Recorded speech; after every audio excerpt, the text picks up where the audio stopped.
बिस्मिल्लाहिर्रहमानिर्रहीम। अस्सलाम वालेकुम वरहमतुल्लाहि वबरकातुहू। आज का टॉपिक लेके आपकी खिदमत में हाजिर हैं।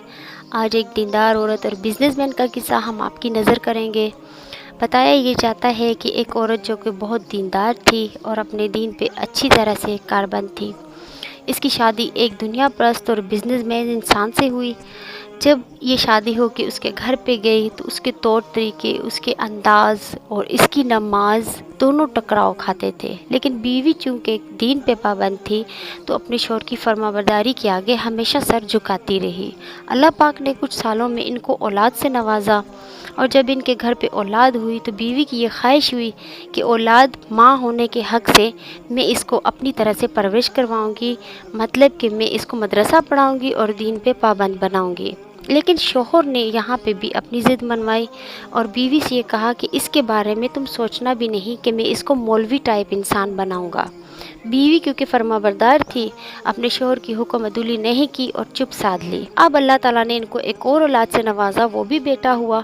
यके बाद तीसरे जब इनकी 3 औलादें हुई और तीनों बेटे हुए तो 2 बेटों की बारी पे शौहर ने हमेशा अपनी ज़िद मनवाई, जबकि तीसरे बेटे की बारी पे जब बीवी ने बहुत मिन्नत और समाजत की तो शौहर मान गया और उसको बीवी ने मदरसे में डाल दिया। जब मदरसा पढ़ाया, पढ़ लिख के बेटे जवान हो गए।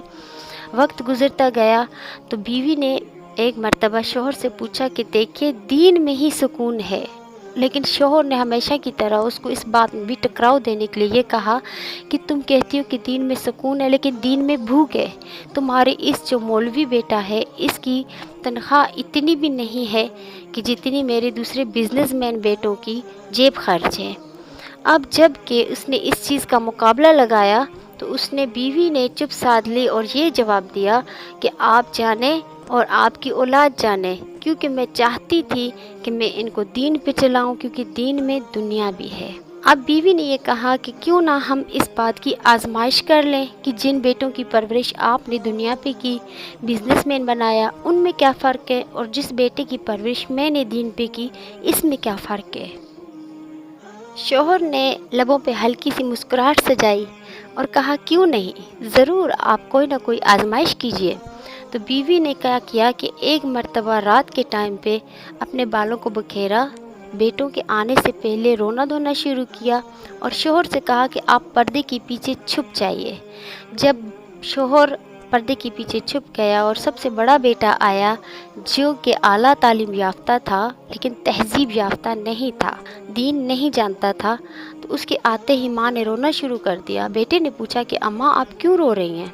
तो उसने ये कहा कि आपके बाबा ने मुझे सताया है, मेरे ऊपर तशद्दुद किया है। आप क्या कहते हैं अपने बाबा के बारे में?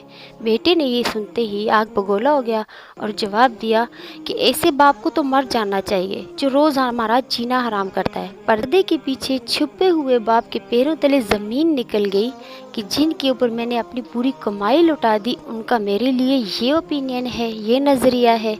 इतने में बीवी को ये कह के जब बेटा अंदर चला गया, दूसरे बेटे की आने की बारी हुई तो बीवी ने अपने शौहर को पर्दे के पीछे ही रहने का कहा। और फिर जब दूसरा बेटा आया तो बीवी ने फिर इसी तरह किया।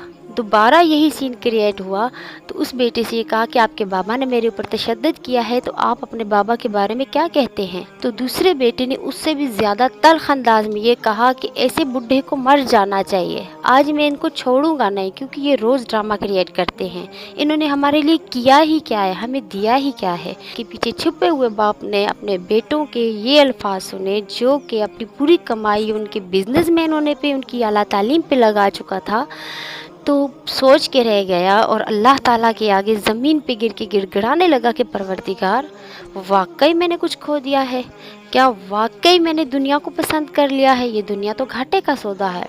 बस इतना ही कि अब तीसरा बेटे के आने की बारी हुई तो बीवी ने जाके पर्दे के पीछे अपने शौहर से ये कहा, तीसरी बारी जो आपका बेटा आने वाला है उसके लिए आजमा लेते हैं कि दीन क्या कहता है और दुनिया क्या कहती है। जब शौहर इंतहाई शर्मिंदा हो चुका था और उसको अपनी गलतियों का इस उम्र में भी आके एहसास हो रहा था और उनके जो उसके बेटे थे उनके ये जवाब सुन के, जबकि वो पूरी ज़िंदगी की कमाई को सोच रहा था कि कहाँ मैंने लुटाई, कहाँ मैंने लगाई, यही बातें सोचते सोचते वो चुप रहा और उसने कहा ठीक है, अब आपके दीनदार बेटे की भी आजमाइश कर लीजिए। जब तीसरा बेटा आया और माँ ने बाल खोले और फिर वही सीन उनके आगे क्रिएट किया कि आपके बाबा ने मुझ पे तशद्दुद किया है। तो उस बेटे का जवाब ये था कि बाबा हमारे बाप हैं। बाप एक सायादार दरख्त होता है, दरख्त की मानद होता है, जो फल नहीं देता तो साया तो दे सकता है। अम्मा जान, आप बाबा के लिए कोई भी बुरे अल्फाज इस्तेमाल ना करें, क्योंकि हमारे नबी अल्लाह की हदीस है, माँ बाप अल्लाह के वली होते हैं। तो बेटे से माँ ने ये कहा, फिर भी आप मेरी साइड तो लें, आप कुछ तो अपने बाबा के लिए बोलें।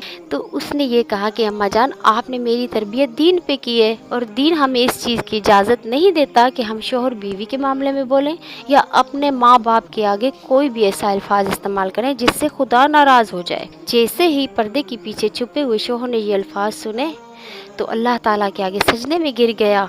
और उन्हीं का बयान करदा ये वाक़या है कि अल्लाह ताला अगर किसी को औलाद अता करता है तो वो इस दुनिया के लिए नहीं अता करता।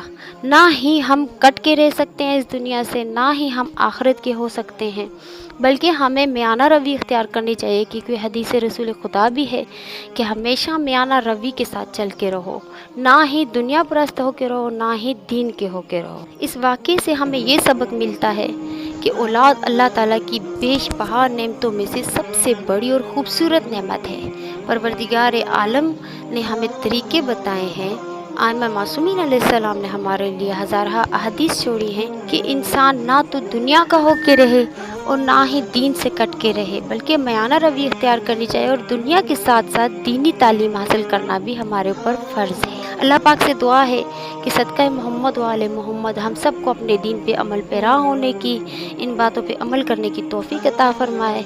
आज के लिए इतना ही, अगला टॉपिक लेके आपकी खिदमत में फिर हाज़िर होंगे, तब तक के लिए अल्लाह हाफिज़।